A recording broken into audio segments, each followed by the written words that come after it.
역발상이라는 부분을 말씀드리겠습니다. 일반인들이 법정지상권 승리 여지가 있는 부분에 대해서 못 들어간 이유가 말씀드렸지만 토지에 대한 활용을 못하기 때문에 왜 다른 사람의 건물이 있어서 내 토지를 누르고 있기 때문에 활용 못하기 때문에 사람들이 안 들어가지요. 근데 이 법정지상권을 이용해서 오히려 수익을 낼 수 있는 케이스가 있기 때문에 역발상이라는 부분을 가지고 좀 말씀을 드려보겠습니다. 자, 첫 번째로 아까 말씀드렸지만 토지주와 건물주에게 각각의 국가에서 권리와 의무를 부여한다고 했습니다. 건물주에게는 권리가 사용할 수 있는 권리를 주고 대신에 그 사용하면서 지료를 납부해야 되는 의무를 주고 건물주는 반대로 상대방이 건물을 사용할 수 있게끔 해주는 의무가 있습니다만 또 지료를 받을 수 있는 권리가 있는 것처럼 첫 번째 지료를 받을 수 있지요. 그 얘기는 뭐냐 하나 말씀을 드리겠습니다. 아까 지상권의 성립 여지는 아닙니다. 이 지료가 지상권의 성립 요소는 아닙니다만은 일반적으로 모르는 사람이나 협의 없이 그냥 쓰기 때문에 다 유상 청구를 해내서 지료를 받는 부분인데 대표적인 예를 한번 들어볼게요. 선생님 상가 수익률이 몇 프로 정도 나온다고 알고 계십니까? 한 1층이냐 고층이냐 들어가면 4에서 6%? 맞습니다. 아주 정확하시네. 1층 상가일 경우에 보통 그 이상의 층수일 경우에 4%에서 7%. 왜 1층이 더 좋은데 4%밖에 안 나오느냐? 공실이 없으니까 안전운전이니까. 공실보다도 내가 1층을 들어가는 이유는 1층이 더 비싸잖아요. 임대료가 비싸잖아요. 월세가 비싸잖아요. 그렇기 때문에 수익이라는 뭡니까? 들어간 비용 대비 나오는 수익률 퍼센테이지가 수익률이기 때문에 들어가는 비용이 많기 때문에 1층은 장사 잘 되면 불구하고 수익률은 오히려 2층에 있는 수익률은 떨어지게 되는 겁니다. 자, 일단 기본적으로 상가가 4%에서 6% 정도로 일단 가정을 뒀을 때 법정 토지주가 해당 건물주가 법정으로 성립해서 내 토지를 쓴다고 했을 때 여기에 해당 부분에 대해서 지료를 청구할 수 있겠죠. 그런데 대법원 판례상 해당 건물이 차지하고 있는 면적뿐만 아니라 건물이 사용하는 범위까지도 그 지료 범위를 포함시키기 때문에 실질적으로는 여기 뭐가 있을 경우에 만약에 여기 뭐 직원 휴게소를 만들어 놨다든가 이 공간도 지료에 대한 부분을 납부해야 되는 부분인 겁니다. 법치권 성립 여지가 있을 경우에는 못 들어간 이유가 내 토지를 활용을 못하기 때문에 못 들어가는 거죠.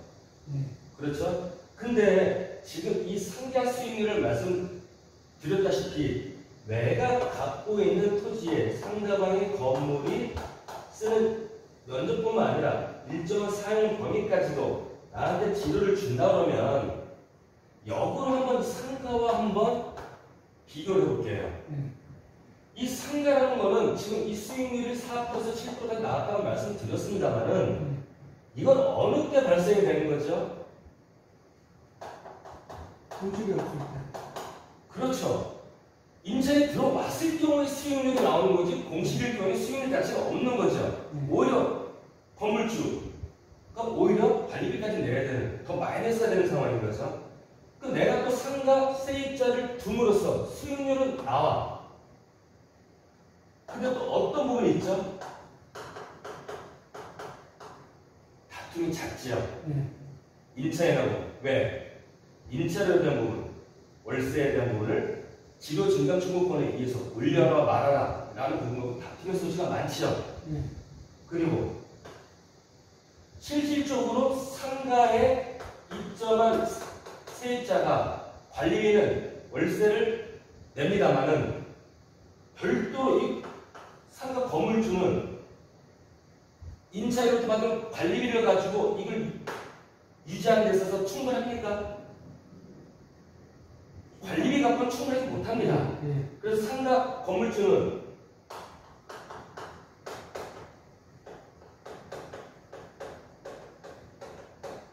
별도로 유지보수 비용이 많이 들어갔죠. 네. 왜?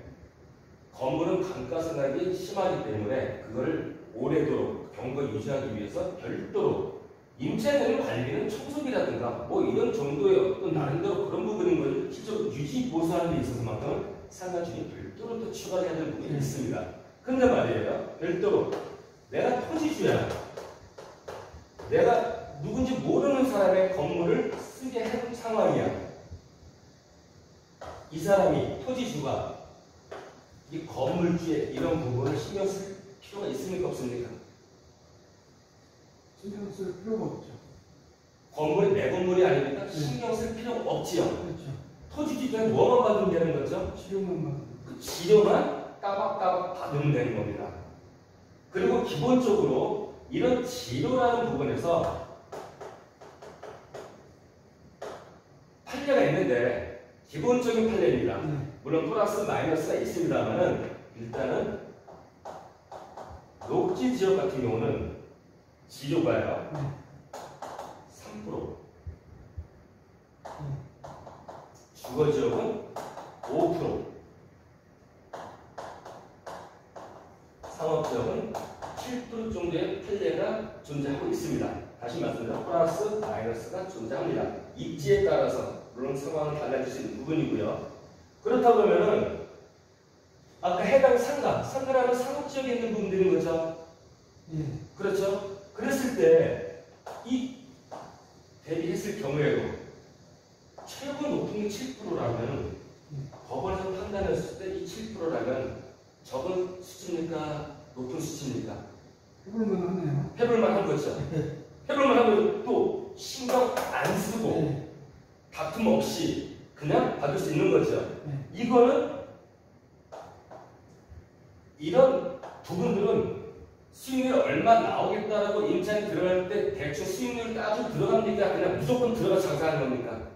수익률을 따져보고 수익 생길 거라 생각을 하고 들어가는 거죠. 네. 그런 거를 우리는 일반적으로 기대 수익률이라고 하죠. 네. 눈에 보이는 어떤 현상을 가지고 숫자만 대입해서 나오는 이 정도 나오겠다라고 단순한 논리로 따지는 게 기대 수익률이라면 반면에 이런 부분에서는 말이에요. 미리 말씀드리면 실현 수익이라고 합니다. 이만큼 의미가 나오겠다 단순한 논리가 아니라 지금 이 얘기를 왜 말씀을 드리냐. 이런 법정지상권이 성립된 여지가 있는 토지를 낙찰받지 않는 이유가 내가 활용을 못하기 때문에 다른 데서 쓰기 때문에 못 들어갔는데 이 사람이 쓰므로써 나는 지로를 받을 수 있어. 그렇다고 이 토지가가 감정가가 100% 나왔는데 일반인들이 100%에 입찰합니까? 입찰 안 하죠. 안 하죠. 네. 내 토지 활용을 못하는데 100% 들어갈 수 없지요. 네.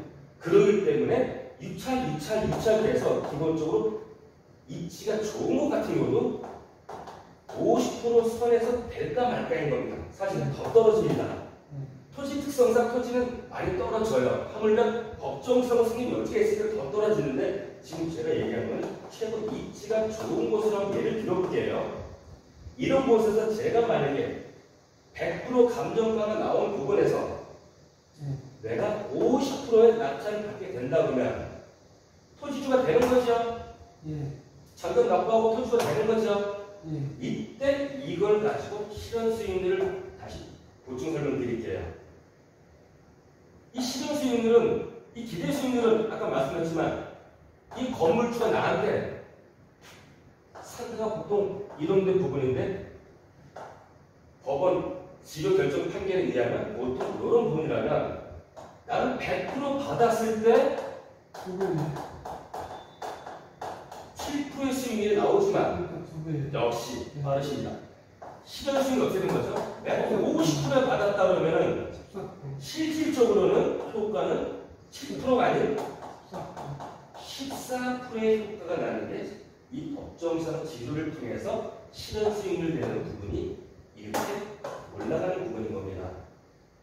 신경도 안 쓰고 이래서 역발상을 통해서 내가 토지를 활용을 못하지만 오히려 건물주로부터 이렇게 높은 수익률을 낼 수 있는 치료를 받음으로써 다시 한번 생각을 제고할 수 있는 부분이 생길 수 있는 부분인 거죠.